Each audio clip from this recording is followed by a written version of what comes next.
You've seen the viral videos of bad cops crossing the line.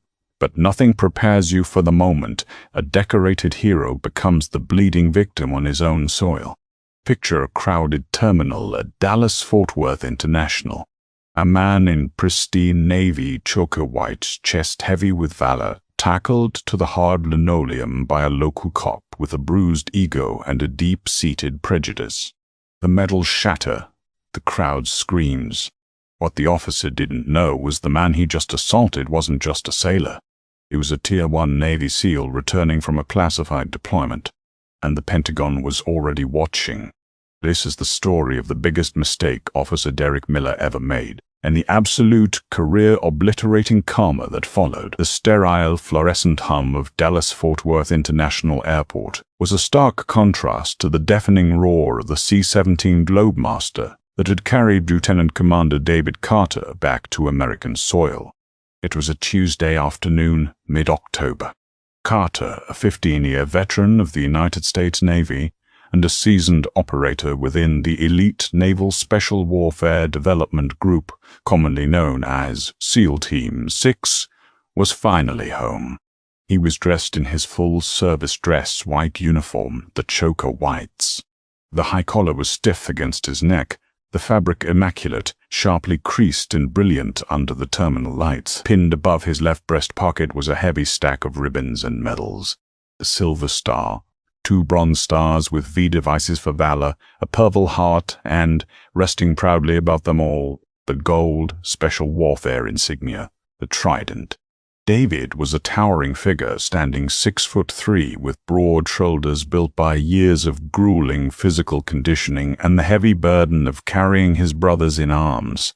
He was also a black man, a statistical rarity in the highest echelons of special operations, a fact that had forced him to work twice as hard and be twice as disciplined as anyone else in the room. His face was chiseled, lined with a quiet, stoic exhaustion that only comes from seeing the darkest corners of the world and surviving them. He was 38 years old, but his eyes held the weight of 100 lifetimes. All he wanted was to see his wife, Sarah, and his 7-year-old daughter, Chloe. They were waiting outside in the cell phone lot. He just needed to grab his sea bag from Carousel 4. Watching the terminal from a raised security podium near the baggage claim was Officer Derek Miller. Miller was a 12-year veteran of the Airport Police Authority, a man whose career had flatlined a decade ago. Overweight, bitter, and nursing a permanent scowl, Miller viewed the airport not as a place of transit, but as his personal kingdom. He had a reputation among his peers. He was a bully, a man who wrote citations for minor infractions just to feel a fleeting sense of power, and though his department swept it under the rug, he had a notorious history of racially profiling passengers. Beside him stood Officer Toby Jenkins, a rookie barely 6 months out of the academy, who spent most of his shifts trying to stay out of Miller's way. "Look at this guy," Miller muttered, leaning over the railing, his eyes locking onto David Carter as the SEAL walked toward the baggage claim. Jenkins blinked, following Miller's gaze. "The Navy officer. What about him?" Miller sneered, adjusting his heavy-duty belt. "You think that's real? Come on, Jenkins. Look at him. Nobody walks around dressed like a wedding cake with that much fruit salad on their chest unless they're going to a parade. And a guy like that, a commander? With a trident? Yeah, right. Classic stolen valor. He looks pretty squared away to me, Derek," Jenkins said nervously, noticing the precision in Carter's stride, the razor-sharp haircut, the sheer physical presence of the man. "Maybe we should just leave him be." "That's why you're a rookie, Toby. Toby, you don't have the instinct," Miller snapped. The truth was, Miller's instinct was nothing more than a toxic cocktail of insecurity and racism. Seeing a successful, highly decorated black man commanding the respect of the room triggered something ugly and deeply fragile in Miller's ego. He couldn't stand it. He needed to knock the man down a peg. "I'm going to go check his papers," Miller said, stepping off the podium. "Derek, wait! He's just getting his bags!" Jenkins tried to protest, but Miller was already moving, his hand resting casually yet threateningly on the butt of his taser. Down at Carousel 4, David Carter stood patiently. He pulled his smartphone from his pocket, typing a quick text to Sarah. At the belt. Got the bag. Walking out in 5. Love you. He hit send, a rare, genuine smile breaking through his stoic expression. The carousel buzzed, and the heavy black luggage began to snake its way around the conveyor belt. David spotted his olive-drab sea bag. He stepped forward, reaching out to haul the heavy canvas onto his shoulder. Hey, you, soldier boy. The voice was grating, loud enough to turn the heads of the surrounding civilians. David paused, his hand gripping the strap of his bag. He turned slowly, his posture naturally commanding, to see a red-faced airport police officer marching toward him. Can I help you, officer? David asked. His voice was a deep, resonant baritone, perfectly calm. He had faced down warlords in the Hindu Kush. An angry mall cop with a badge did not intimidate him, but his training demanded de-escalation. Where'd you buy the costume? Miller demanded, stopping 2 feet from David, invading his personal space. David's brow furrowed slightly. Excuse me? The uniform. Where'd you buy it? Army-Navy surplus. Online? Miller gestured vaguely at David's chest. You know it's a federal crime to impersonate a military officer, right? David took a slow, measured breath. He immediately recognized the situation. He had dealt with prejudice before, but usually it was subtle. This was naked, aggressive provocation. I am a lieutenant commander in the United States Navy, David said evenly, his hands remaining in plain sight. I am returning from deployment. Now, if you'll excuse me, my family is waiting. David turned back to grab his bag.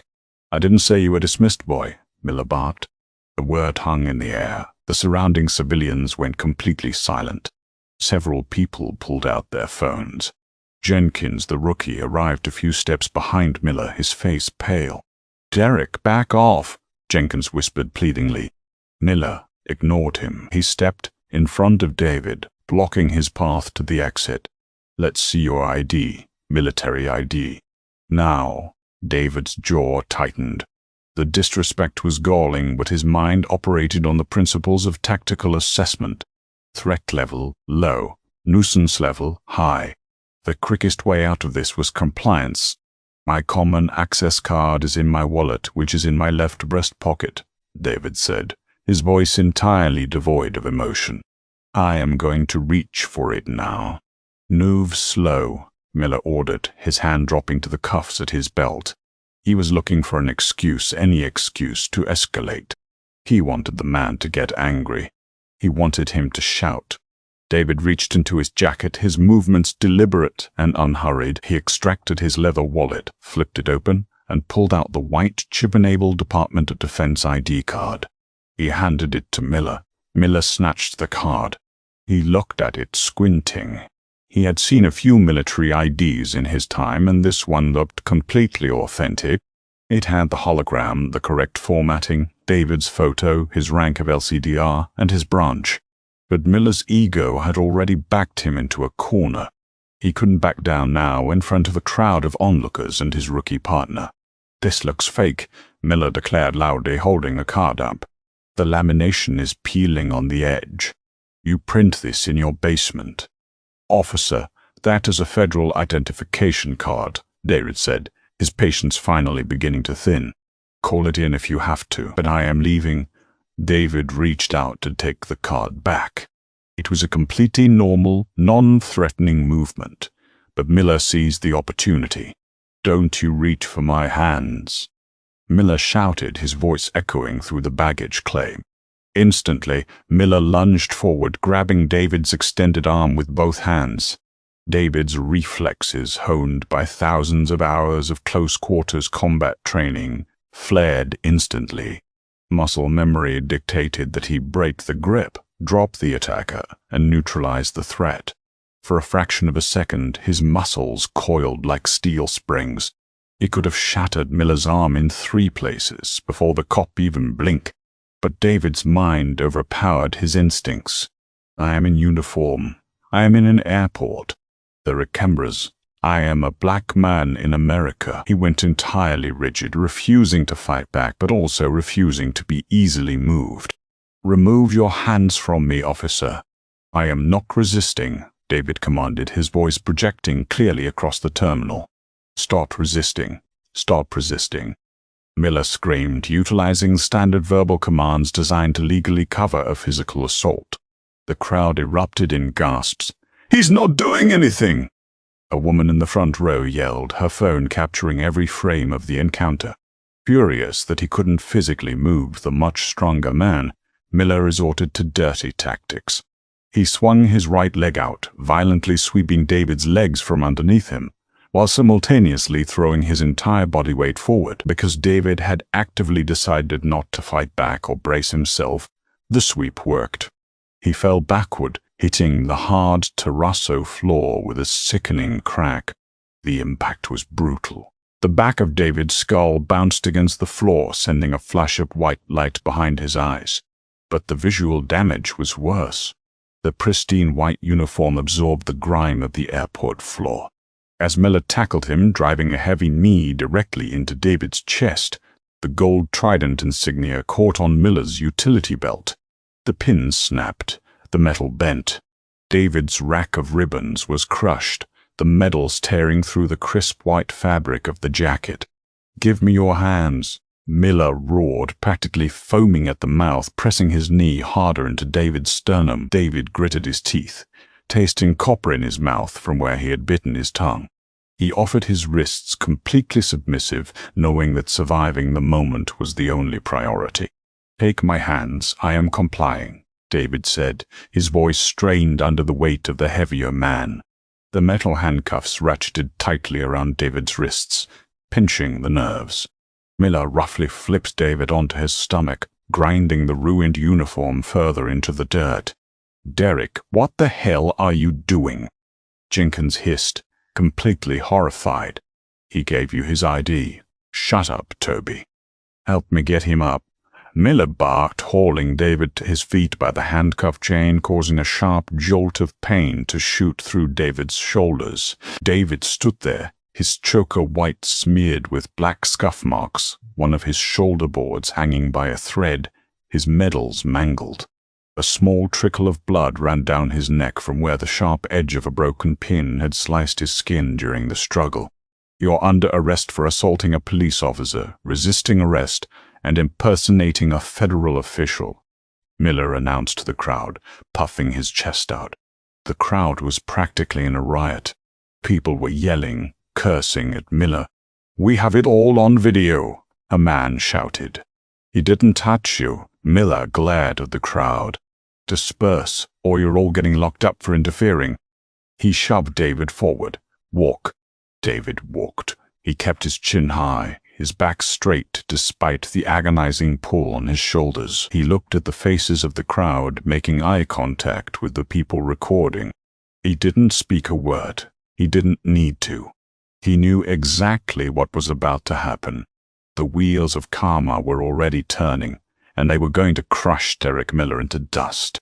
The holding room at the DFW Airport Police Precinct was a cramped, windowless box that smelled of stale coffee, industrial bleach, and old sweat. Miller shoved David through the door, forcing him to sit heavily on a metal bench bolted to the wall. "Sit there and shut up," Miller spat, clearly running on adrenaline. He paced the small room, adjusting his belt. Jenkins slipped into the room behind them, carefully closing the door. The rookie looked physically ill. "Derek, we need a supervisor. We need Sergeant Hayes, now." "Ndhat. Own it." I'll tell Hayes when I'm good and ready," Miller snapped. He walked over to a metal table and slammed David's wallet down onto it. He began to rummage through it, pulling out credit cards, a driver's license, and family photos. He tossed a picture of Sarah and Chloe onto the table with a dismissive flick of his wrist. David's eyes locked onto the photograph of his wife and daughter. His jaw clenched so hard his teeth ached. "Keep your bearing," he told himself.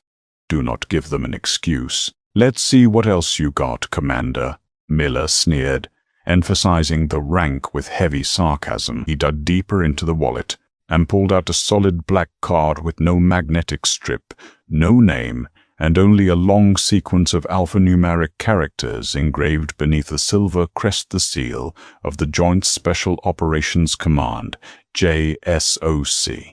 Miller stared at it. "What is this?" "Some kind of VIP club card? You think you're James Bond?" David stared straight ahead. "I respectfully request my phone to call my commanding officer and my wife." "You don't request a damn thing." "Woo," Miller yelled, slamming his hand on the table. Just then the heavy metal door swung open. Sergeant Robert Hayes, a 20-year veteran with a tired face and a receding hairline, stepped into the room. He took one look at the scene. Officer Miller flushed and hyper, Jenkins looking like he was about to vomit, and a towering black man handcuffed to a bench wearing a severely damaged Navy officer's uniform. Hayes sighed, rubbing his temples. "Miller, what the hell did you do?" "Caught a fraud, Sarge," Miller said proudly. "Stolen valor." Then he got aggressive. "Reached for my weapon. Had to take him down. Resisting arrest, assault on a peace officer." David finally spoke, his voice carrying the cold, hard authority of a man used to commanding men in war zones. "Sergeant Hayes, is it?" Hayes looked at David, noting the perfect posture despite the cuffs, the steady, unblinking gaze. "That's right. And you are?" "Lieutenant Commander David Carter, United States Navy. My duty ID number is on the card your officer confiscated. I am currently en route from a classified deployment. My presence is required at a debriefing at Naval Air Station, Joint Reserve Base Fort Worth, in exactly 2 hours. I advise you to run my name through your federal databases immediately, and I advise you to secure the video footage from baggage claim 4. Hayes hesitated. The man didn't sound like a fraud. He sounded like a furious, highly disciplined military officer. Miller scoffed. "Don't listen to him, Sarge. The ID is fake. I'll be the judge of that," Hayes said sharply. He picked up the white CAC card and the black JSOC card. He looked at the black card and a cold chill ran down his spine. Hayes had been an Army Ranger in the 90s before joining the police force. He recognized the crest. He recognized what that black card meant. It wasn't just military. It was Tier 1. Ghost level. Miller, Jenkins outside. "Now," Hayes ordered, his voice suddenly very quiet. "But Sarge," I said out. Hayes barked. The 2 officers hurried out into the hallway. Hayes closed the door, leaving himself alone with David. "Commander," Hayes said, his tone shifting entirely to one of cautious respect, "I am going to run this ID. If you are who you say you are, I apologize for my officer's actions." "Your apology is noted, Sergeant," David replied coldly, "but it will not stop what is coming. By detaining me, you have interrupted a federal military movement under the purview of the Department of Defense. I need to make a phone call." Hayes swallowed hard. "I'll be right back." While Hayes hurried to the precinct's secure terminal, the clock was ticking. What Miller and Hayes didn't know was that David Carter wasn't just expected home by his wife. He was traveling with a secure GPS beacon, standard protocol for Tier 1 operators returning from high-risk zones. 50 miles away, inside a secure, windowless facility at the Joint Reserve Base in Fort Worth, Admiral John Henderson, a 2-star admiral overseeing naval special warfare operations, was staring at a digital map. "Why is Carter's beacon stationary at Terminal D?" the admiral asked his aide, a severe-looking Navy captain. "Checking now, sir," the captain replied, typing furiously on a keyboard. "Flight landed on time. She should have been in his transport vehicle 20 minutes ago. Let me pull up the airport security feed." A moment later, the screen flickered to life, showing a live feed of baggage claim 4. Now empty except for a few stragglers. The captain rewound the footage. The room of high-ranking military officials watched in absolute stunned silence as the footage played. They watched their man who had successfully extracted hostages from terrorist strongholds, a man who had bled for his country, get harassed, assaulted, and dragged away in handcuffs by a local airport cop. Admiral Henderson stood up. The silence in the room was terrifying. "Captain," the Admiral said, his voice dropping to a deadly, icy whisper.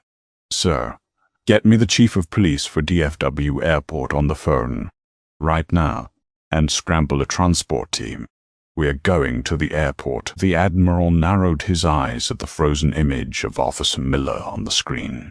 "And contact the Pentagon's legal liaison. I want that officer's badge on my desk by sunset." The storm hadn't just been summoned, it was already making landfall. Inside the precinct's cramped administrative office, Sergeant Robert Hayes was sweating through his uniform shirt. He sat at the secure dispatch terminal, the plastic of the keyboard slick beneath his fingertips. He inserted David's common access card into the Federal reader and punched in the sequence to access the National Crime Information Center. Cross-referencing with the Department of Defense database, the computer screen froze for a grueling 10 seconds. The standard blue interface vanished. The screen flashed a brilliant, alarming red. A high-priority alert dialog box consumed the monitor. "Warning, ESONs only. Clearance level TSICI.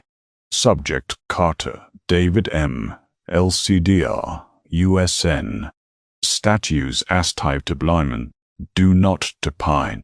Immediate action required. Contact Department of Defense Liaison Command."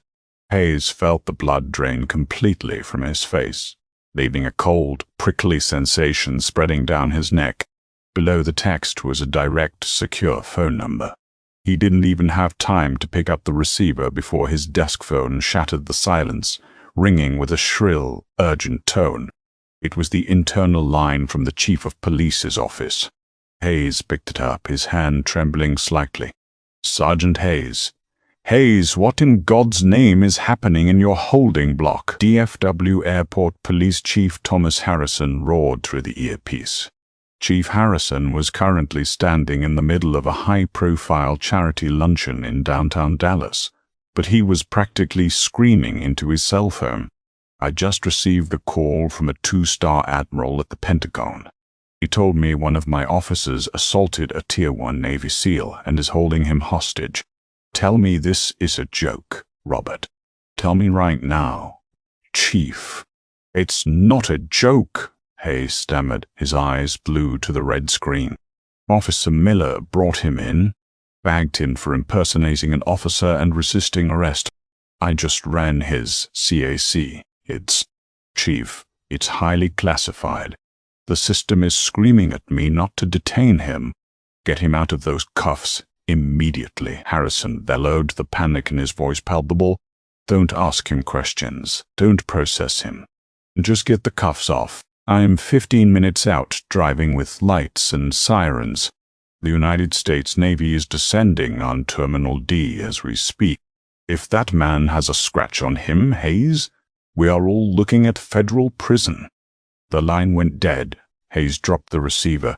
He sprinted out of the office and down the narrow linoleum hallway toward the holding cells.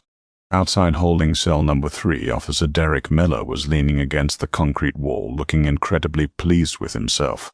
He was chatting with another patrolman, Officer Gregson, while Jenkins stood awkwardly to the side, gnawing on his thumbnail. "I'm telling you, Gregson, the guy is a total fraud," Miller boasted, adjusting his collar.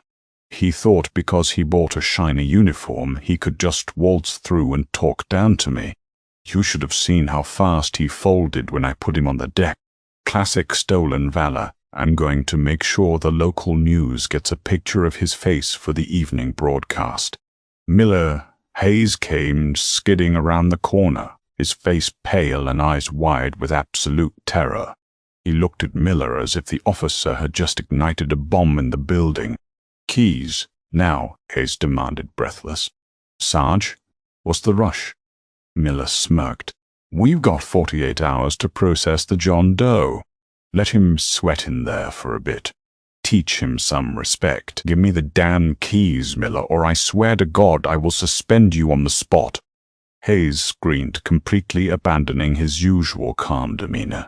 Miller's smirk vanished. Shocked by the sergeant's outburst, he fumbled with his duty belt and produced the ring of handcuff keys, handing them over. "Jesus, Sarge. Pine. What did the system say?" "It said you just ended your life as a free man," Hayes hissed. He grabbed the keys and shoved past Miller to the heavy steel door. Before Hayes could even turn the key in the lock, the heavy double doors at the front of the precinct lobby violently banged open. The sound echoed down the cinder block hallway like a gunshot. The air in the precinct seemed to drop 10 degrees. Marching through the entrance was not a local SWAT team, nor was it the FBI. It was a detail of heavily armed Naval Criminal Investigative Service, NCIS, special agents, flanking a tall, severe-looking man in a meticulously pressed Navy service dress blue uniform. The silver stars of a rear admiral gleamed on his collar. It was Admiral John Henderson. Behind him walked his aide, Captain Reynolds, and 2 heavily built men in civilian tactical gear, members of David's own squadron who had been waiting at the base. They bypassed the front desk entirely, ignoring the protests of the civilian clerk. The NCIS agents, moving with practiced silent efficiency, secured the hallways, their hands resting near their holstered weapons. Admiral Henderson walked straight toward the holding cell block. He looked at the 3 local cops standing in the hallway, his eyes cold and piercing as shattered ice locked onto Miller. He recognized the heavy-set face from the live security feed. Miller instinctively took a step back. The sheer aura of command radiating from the Admiral was suffocating. "Sergeant," Henderson said, his voice quiet, calm, and absolutely terrifying. It cut through the silence like a scalpel. "I believe you have one of my men behind that door." Hayes swallowed hard, his throat dry. "Yes, sir, Admiral. Admiral, I was just about to open it," Henderson commanded. Hayes fumbled with the lock, his hands shaking violently. He twisted the key, turned the heavy handle, and pushed the door open. The holding cell was entirely bare except for the metal bench. Lieutenant Commander David Carter sat perfectly still, his wrists securely cuffed behind his back. The stark overhead fluorescent light illuminated the sheer ruin of his once immaculate uniform. The white fabric was stained with dark streaks of floor wax and dirt.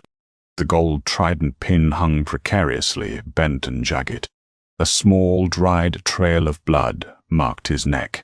Despite the physical degradation, David's posture remained unyielding. When the door opened, he looked up. Seeing Admiral Henderson, David instantly moved to stand, bringing his heels together in a sharp, clicked motion despite his bound hands. "Admiral," David said, his voice steady. Henderson stepped into the cell. His jaw tightened so hard a muscle twitched in his cheek. He looked at the handcuffs cutting into his subordinate's wrists, then at the dirt ground into the medals that represented extreme sacrifices on foreign soil. The Admiral turned slowly to face Sergeant Hayes, who was standing paralyzed in the doorway. "Uncuff him," Henderson said. Hayes rushed forward, his hands trembling so badly he dropped the keys on the concrete floor. He cursed under his breath, picked them up, and fumbled with the tiny keyholes on the steel bracelets. With 2 sharp clicks, the cuffs fell away. David brought his arms forward, rubbing his wrists. He didn't complain. He didn't stretch dramatically. He simply assessed the mobility of his joints and then stood at attention. "Thank you, Sergeant," David said quietly. "Commander Carter," Henderson said, his voice softening slightly as he addressed his man. "Are you injured?" "Negative, sir. Minor laceration. No concussion. Combat effectives," David reported automatically. "Good. We are leaving. You have a debriefing, and you are significantly behind schedule," Henderson said. He gestured to the doorway. As David walked out of the cell, followed closely by the Admiral, they were met in the hallway by Chief Harrison, who had just sprinted through the front doors. The chief was red-faced, panting heavily, his tie askew. "Admiral Henderson, sir." Chief Harrison gasped, holding up his hands in a gesture of surrender. "I cannot express how profoundly sorry I am. This is a catastrophic misunderstanding." Henderson stopped, The hubby mother. He looked at the chief, then slowly turned his gaze to Officer Miller, who was now pressed against the hallway wall, finally realizing the magnitude of his error. A misunderstanding, Chief Harrison.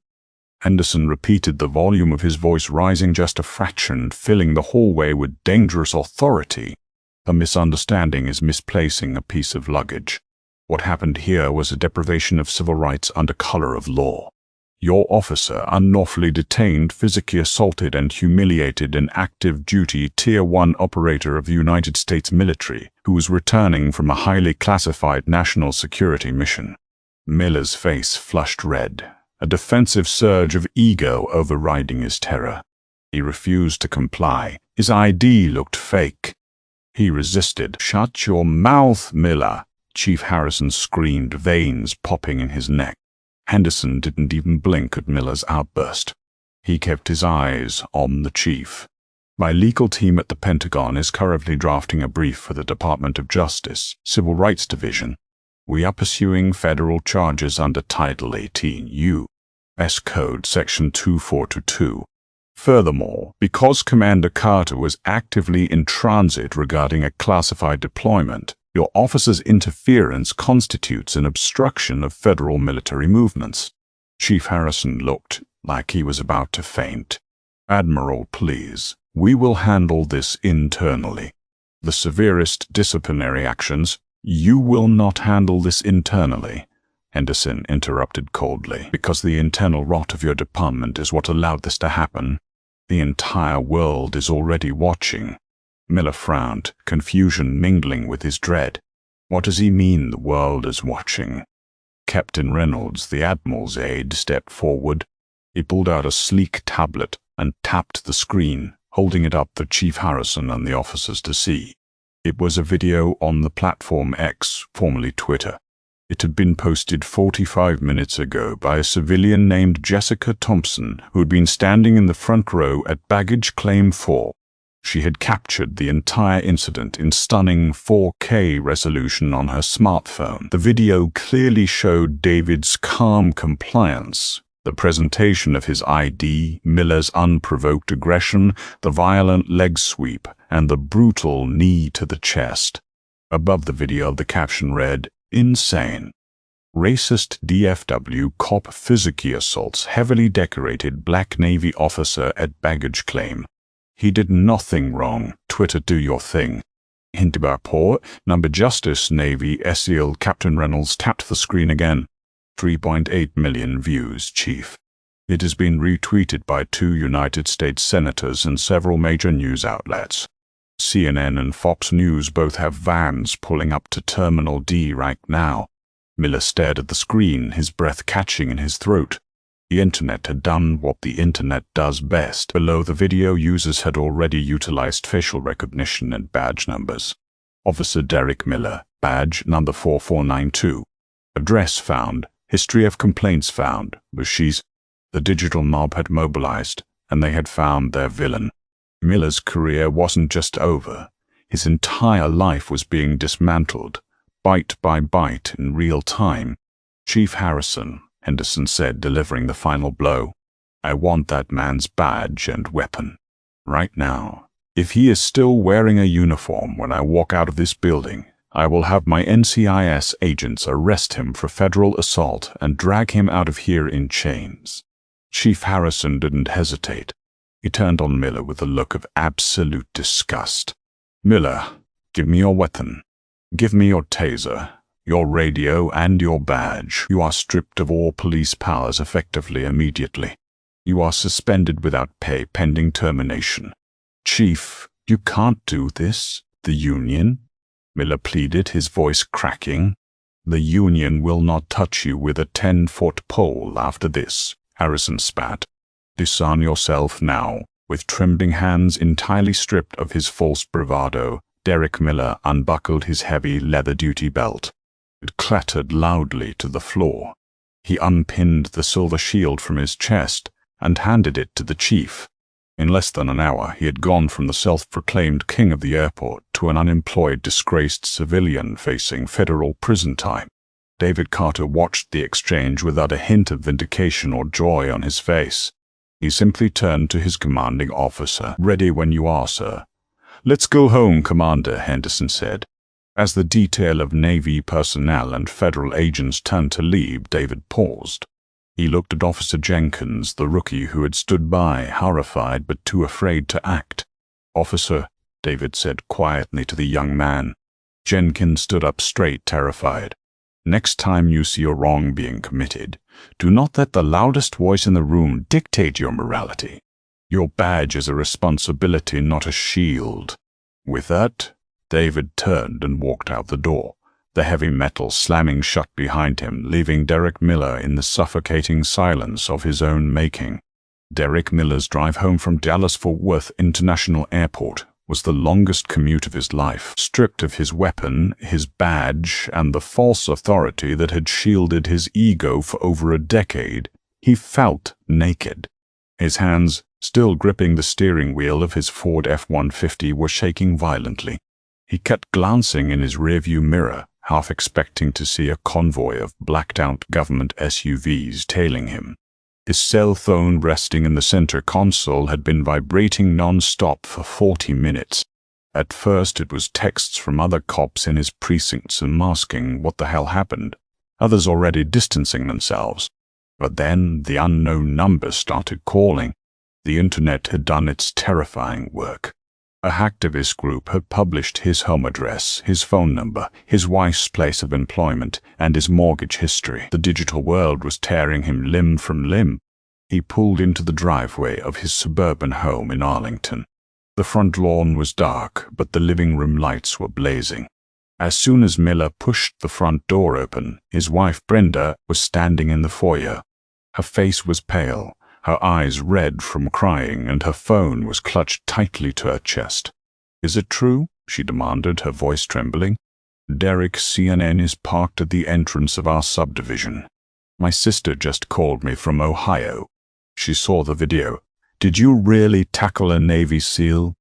"Brenda, listen to me, it's a misunderstanding," Miller stammered, stepping inside and locking the deadbolt, as if that flimsy piece of metal could keep out the storm that was brewing. He resisted. His ID looked fake. "I was doing my job." "Your job?" Brenda screamed, throwing her phone onto the couch. "The chief of police went on live television 20 minutes ago. He publicly apologized to the United States Navy and announced you were fired. Not suspended, Derek. Fired. We have a mortgage. We have 2 car payments."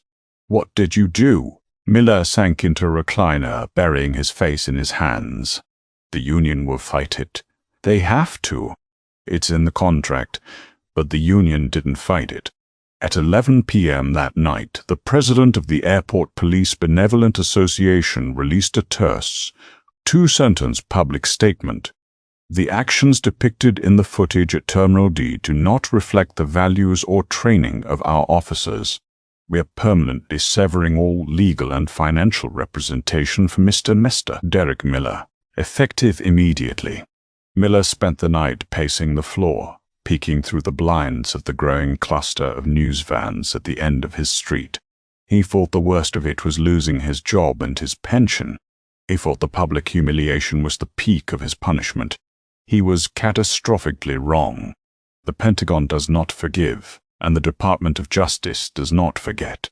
At 6 a.m. the following morning, the sun had barely crested the horizon when the heavy rhythmic thud of combat boots echoed on Miller's front porch. Boom, boom, boom, boom. "Derek Miller!" "FBI, open the door!" Miller shot out of bed, his heart hammering against his ribs.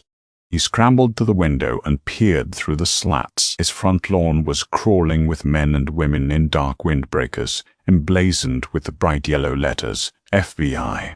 2 armored tactical vehicles had blocked his driveway, completely ignoring the news vans that were now capturing everything on live national television. "Derek!" Brenda shrieked from the hallway. "Who is that?" Before Miller could reach the foyer, a heavy steel battering ram shattered the lock. The front door burst open, splintering the doorframe. Special agents from the FBI's Dallas field office, accompanied by investigators from the Department of Justice Civil Rights Division, swarmed into the house. "Hands! Let me see your hands!" A heavily armed agent shouted, aiming a carbine directly at Miller's chest. Miller immediately dropped to his knees, throwing his hands behind his head. The terror he had inflicted on countless innocent people over his career was finally crashing down on him. Special Agent Thomas Ridge, a stern veteran of the Bureau, walked into the living room, holstering his sidearm. He looked down at Miller, who was shivering in his pajamas. "Derek Miller," Agent Ridge said, his voice completely devoid of sympathy. "You are under arrest for violating Title 18, United States Code, Section 2422, deprivation of rights under color of law. Furthermore, you are being charged with federal assault and battery of an active duty military officer. Stand up." 2 agents hauled Miller to his feet. They pulled his arms behind his back. The sharp, cold bite of the steel handcuffs ratcheted tightly around his wrists, the exact same sensation he had so callously inflicted upon Commander Carter just 18 hours prior. "Agent, please, I'm a cop. I'm a cop." Miller sobbed, the reality of federal prison suddenly flashing before his eyes. "Not anymore," Ridge replied coldly. "Read him his rights and get him out of here." As Miller was walked out of his front door, the flashbulbs of a dozen press photographers blinded him. The neighborhood had gathered on their lawns. People were cheering. Brenda stood in the doorway weeping, already mentally calculating how fast she could file the divorce and move out of state. Derek Miller was shoved into the back of a federal transport SUV, completely ruined. The wheels of federal justice move slowly, but they grind exceedingly fine. It took 8 months for the United States BTO Derek Miller to go to trial in the Northern District of Texas federal courthouse. During those 8 months, Miller had been denied bail.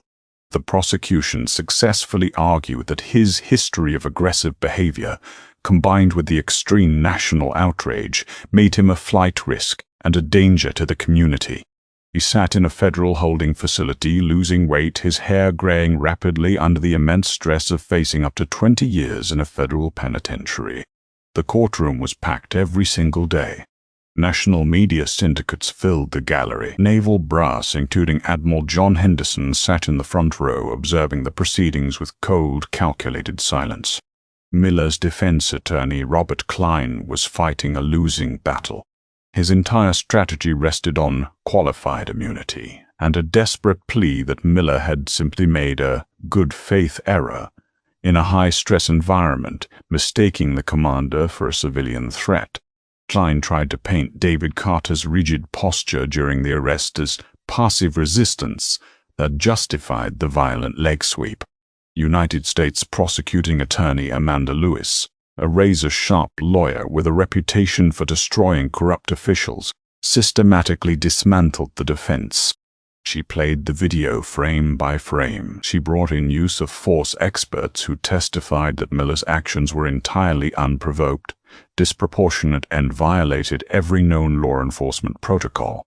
But the trial's true turning point, the twist that permanently sealed Miller's fate, happened on day 4. The prosecution called its star witness. It wasn't the admiral. It wasn't a forensic analyst. It was former Officer Toby Jenkins. Jenkins walked to the witness stand looking profoundly uncomfortable. He had resigned from the DFW police force a week after the incident, unable to stomach the uniform anymore. Lewis had granted him complete immunity from accessory charges in exchange for his uncensored, truthful testimony. "Mr. Jenkins," Attorney Lewis began, pacing before the jury box, "on the day of the incident, before Commander Carter even retrieved his luggage, what did the defendant say to you?" Jenkins swallowed hard, looking briefly at Miller, who was glaring daggers at him from the defense table. Officer Miller pointed at the commander. He noticed his uniform. He noticed his race. "Can you tell the jury exactly where Mr. Brann?" Miller said. Lewis pressed. Jenkins adjusted the microphone. He said, "Look at this guy." He said, "Nobody walks around with that many medals unless it's stolen valor." I told him the man looked squared away and we should leave him alone. "But Derek, Mr. Miller," he laughed. He said, "I can't stand seeing these arrogant guys strutting around thinking they own the place. Let's take him down a peg." "Dummy." A collective gasp echoed through the courtroom. Miller's attorney buried his face in his hands. "Did he mention Commander Carter's race specifically later during the altercation?" Lewis asked. "Yes," Jenkins whispered, his voice cracking. "When he had his knee on the commander's chest, when the cameras weren't close enough to pick up the audio.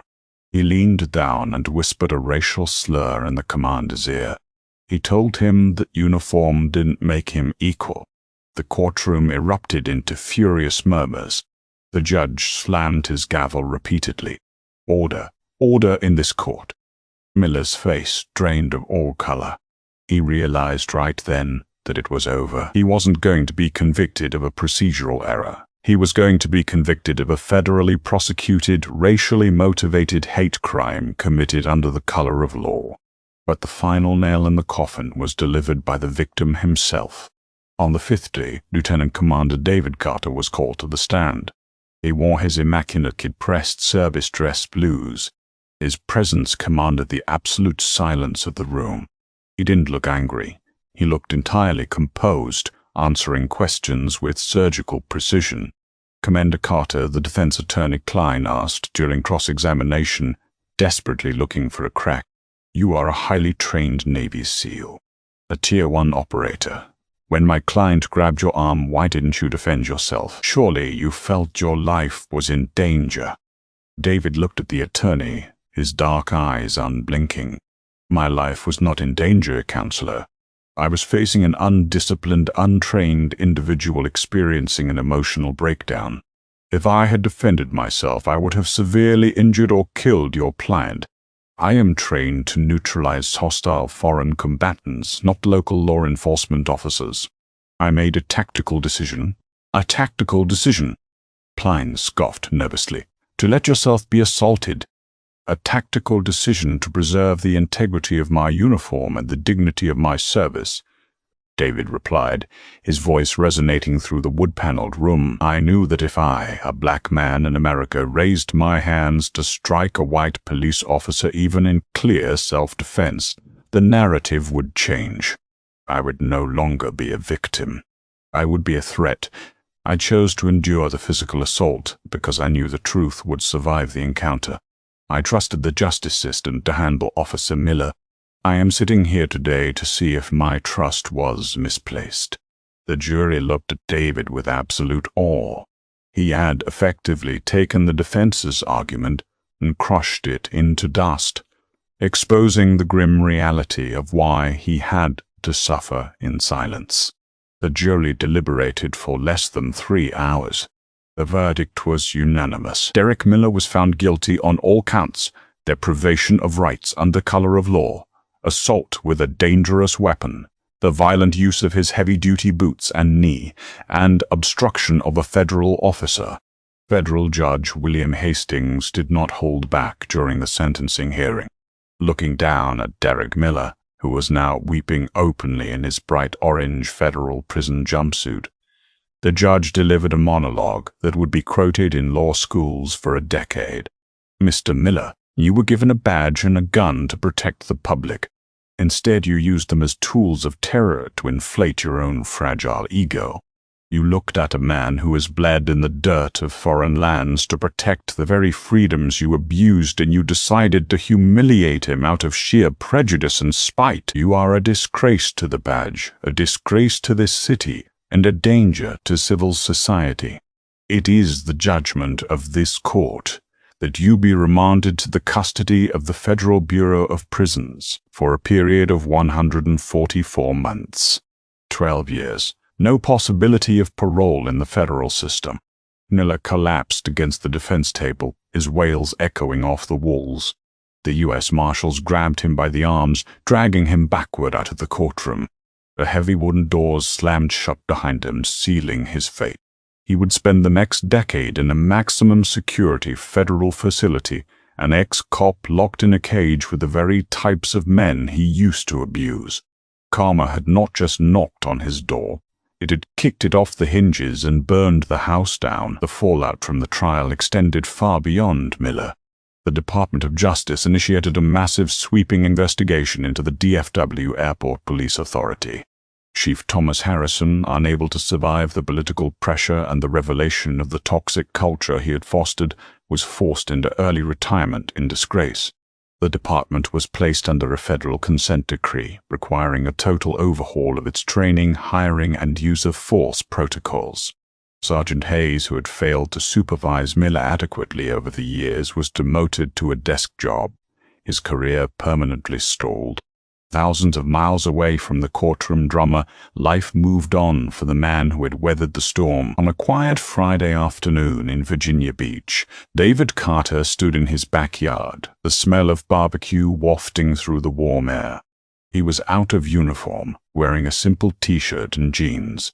He watched as his daughter, Chloe, ran across the grass, laughing hysterically as she chased their golden retriever. His wife, Sarah, leaned against his shoulder, handing him a cold beer. "You know," Sarah said softly, resting her head against his arm, "the president called the base today. They want you in D.C. next month." David took a sip of his beer, his eyes never leaving his daughter.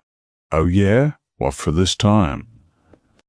"They are officially pinning the oak leaves on you. You're a full commander now, David. And Admiral Henderson pushed something else through. The Pentagon is awarding you the Navy and Marine Corps Medal." David frowned slightly. The Navy and Marine Corps Medal was the highest non-combat decoration awarded for heroism. "I didn't save anyone from a burning building, Sarah. I just took a hit." "You saved the dignity of the uniform," Sarah corrected him firmly, turning to look him in the eye. "You showed the entire country what true discipline looks like. You took a hit so that a corrupt system could be exposed without anyone dying. That is heroism, David. Don't you dare downplay it." David looked at his wife, seeing the fierce pride in her eyes. He reached out, pulling her into a tight embrace. The bruises on his chest had long since healed. The damaged choker whites had been replaced. The memory of the cold airport floor was fading, replaced by the warmth of his family and the quiet satisfaction of knowing that the balance of justice had been forcefully, permanently righted. Derek Miller was a number in a federal cell, a ghost of the broken system. Commander David Carter was a leader of men standing in the sun, exactly where he belonged. What did you think of Commander Carter's incredible restraint in the face of such aggressive prejudice? The tactical decision to endure an assault rather than risk the tragic consequences of a physical confrontation speaks volumes about the elite discipline of our Special Operations Forces. Derek Miller thought he was untouchable, hiding behind a badge to bully those he felt superior to, but he quickly learned that nobody is above the law, especially when the Pentagon and the Department of Justice come knocking. Justice wasn't just served, it was delivered with absolute federal authority. If you loved watching karma do its job and seeing a corrupt official held accountable, hit that like button and share the story with someone who needs a reminder that the truth always comes to light. Don't forget to subscribe and turn on notifications for more incredible, real-life stories of justice, drama, and absolute karma.